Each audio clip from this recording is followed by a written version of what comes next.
জয়, কোথায় যাচ্ছ? বাইরে একটু দরকারে বের হচ্ছি বাবা। তোমার ঘরে যাও। বাবা আমার বের হওয়াটা খুব প্রয়োজন।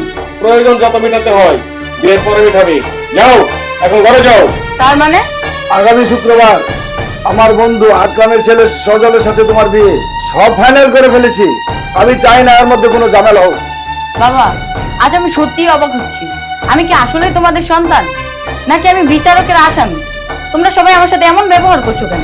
তুমি আমাদের বিশ্বাস ভঙ্গ করেছো, তাই তোমাকে আর কোনো সুযোগ দেওয়া হবে না। যাও, ঘরে যাও। না, এই অন্যায় অবিচার আমি মেনে নিতে পারবো না। ওকে ঘরে নিয়ে যা। আয়, তুই যা করবি ঘরে বসে বসে করবি, দেখি তুই কি করতে পারিস। প্লিজ ভাই আমাকে ছেড়ে দাও। আয় তুই আমার সাথে। ভাইয়া আয় তুই প্লিজ আমার ভাই আমাকে ছেড়ে দাও। সাথে। আয়।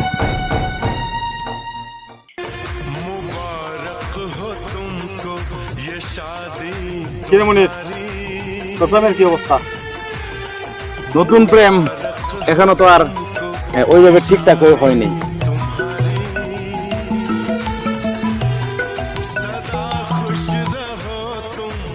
হ্যালো বাবা। হ্যালো বাবা পরাগ, কেমন আছিস? হ্যাঁ বাবা, ভালো আছি। তুমি কেমন আছো? আর ভাইয়া ওরা কেমন আছে বাবা? আমার বন্ধুর মেয়ের সাথে সজলের বিয়ে ঠিক করছি। কি ভাইয়ার বিয়ে? কাজটা তোমরা ঠিক করেনি বাবা, আমাকে না জানিয়ে তোমরা ভাইয়ার বিয়ে ঠিক করে ফেললে। মেয়ে তোর পছন্দ হবে বাবা, মেয়ে খুব সুন্দরী।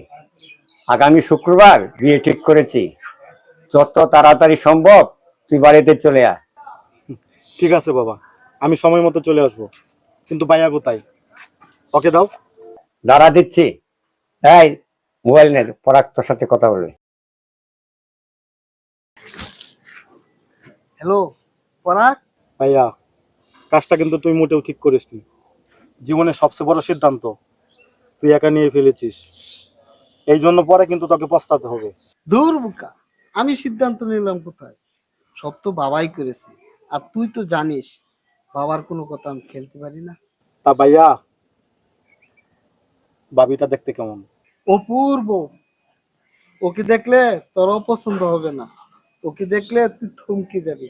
ও হচ্ছে বিধাতার এক অপরূপ সৃষ্টির মাঝে দৃষ্টান্ত প্রতিমা। তোর কথা শুনে বাবিকে খুব দেখতে ইচ্ছে করছে রে ভাইয়া, কিন্তু উপায় নেই। রাখি ভাইয়া, তুই টেনশন করিস না, আমি সময় মতো চলে আসবো। ওকে, আচ্ছা ঠিক আছে, রাখলাম তাহলে।